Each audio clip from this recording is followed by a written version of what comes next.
안녕하십니까. 컴퓨터공학과 최정렬 교수입니다. 이번 시간에는 창의융합 교과목 운영 우수 사례에 대해서 제가 경험한 내용을 제가 강의한 모바일 프로그래밍을 통해서 같이 나누고자 합니다. 이번 발표 순서는 창의융합 교과목의 정의와 컴퓨터공학과의 창의융합 교육과정 편성 내용, 그리고 제가 운영한 모바일 프로그래밍에 대한 운영 사례, 그리고 수업을 통해서 학생들에게 향상시킬 수 있는 창의융합 역량 제고 방안에 대해서 제 고민한 사항을 말씀드리도록 하겠습니다. 우리 학교에서는 창의융합 교과목을 이전의 연구한 결과에 따라서 창의적 사고 역량을 토대로 여러 분야로의 융합 능력을 배양할 수 있는 교과목이라고 정의한 바가 있습니다.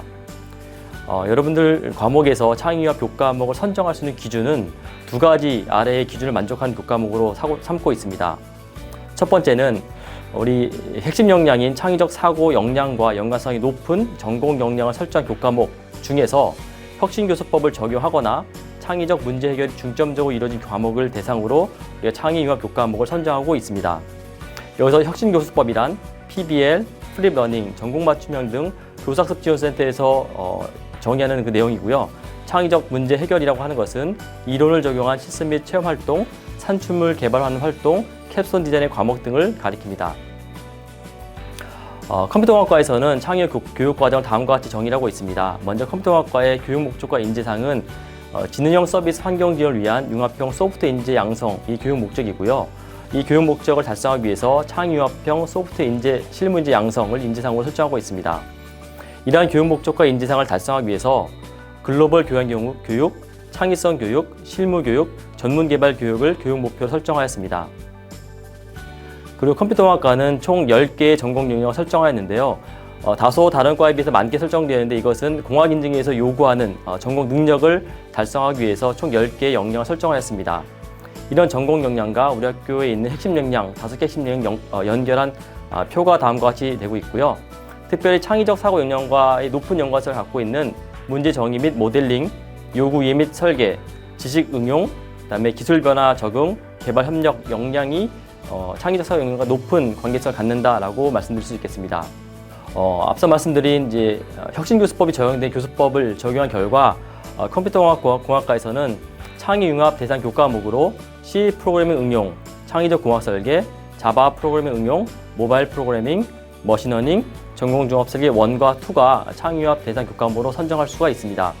그 중에서 저는 모바일 프로그래밍 과목을 운영하고 있는데요. 이 모바일 프로그래밍에 대한 수업 개요는 전공 선택이며 이론 2, 실습 1 과목입니다.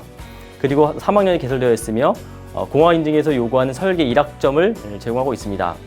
이러한 모바일 프로그래밍에 대한 수업은 스마트폰에서 동작하는 모바일 애플리케이션의 개발 방법론에 대해서 배우고 화면 구성, 이벤트 처리, 데이터 저장 등 다양한 기능을 학습하고 실제로 안드로이드 기반의 모바일 애플리케이션을 개발하는 것을 목적으로 하고 있습니다.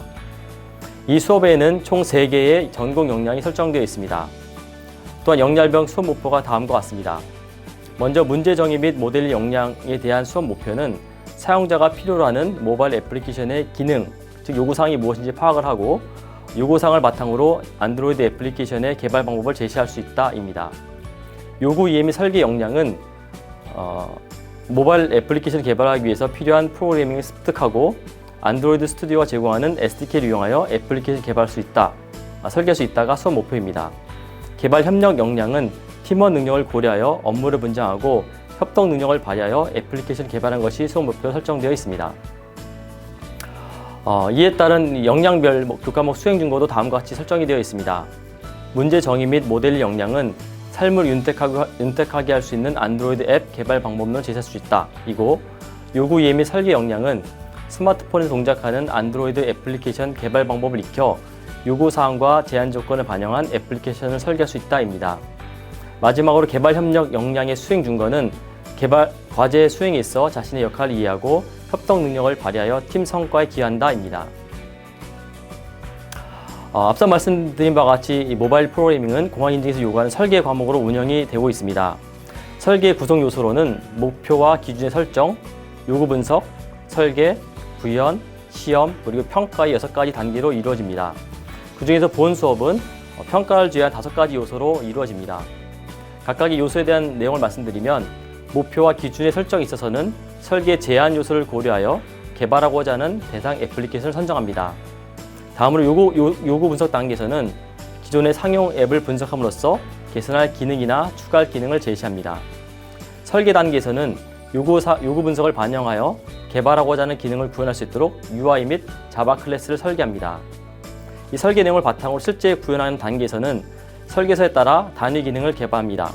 이때 개인별로 적정한 업무를 배분하게 되며 단위 기능들을 종합하여 전체 애플리케이션을 개발합니다.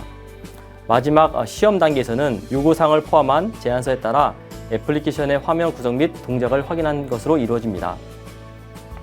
이런 설계는 단순히 학생들이 원하는 대로 이루어진 것이 아니라 5가지 설계 제한 요소를 반영하여 설계를 진행해야 됩니다. 이것은 실제 무한한 자원을 투입하여 무한한 기간을 통해 구성되는 것이 아니라 제한된 기간, 인력, 비용으로 구현할 수 있는 수준의 앱을 개발하는 경제성을 고려해야 되며 불필요하거나 사용하지 않는 기능을 개선하는 요구 분석에 따른 편리성을 제공해야 됩니다. 또한 이 개발하는 과정에 있어서 다른 사람의 코드를 무단 도용하지 않아야 되며 미풍양속을 저해한 요소가 포함되지 않는 윤리성이 반영되어야 합니다. 또한 반복된 애플리케이션 구동에도 다운되지 않고 작동되는 안정성이 제공이 되어야 되며 GitHub 등을 이용하여 버전 관리 용이하게 하며 기능 모듈을 클래스로 설계하는 등 유지 관리 용이성을 제공을 해야 됩니다.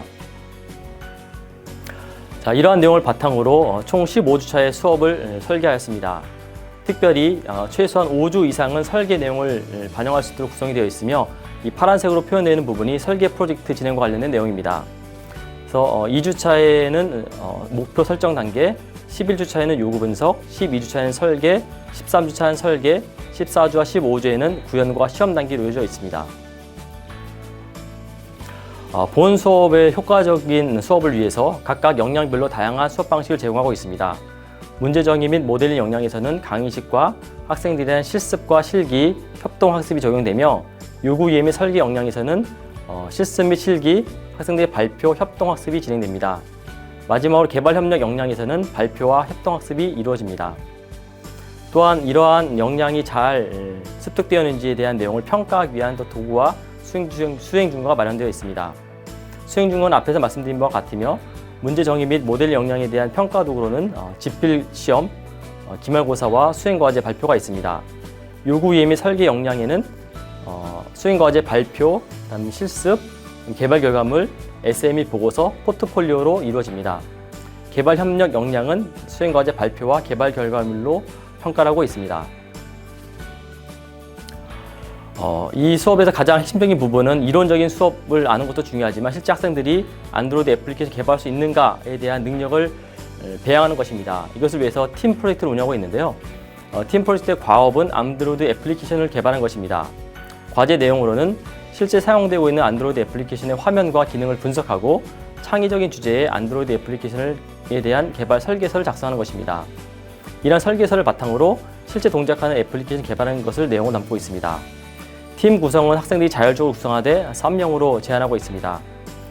평가 및 배점은 앱 분석 및 제안서가 15점, 최종 보고서가 15점, 실제 결과물에 대한 시연이 10점으로 이루어지고 있습니다. 총 2개의 분반을 운영하였고요. A반, B반에 대해서 다양한 주제가 나온 것을 볼 수 있습니다.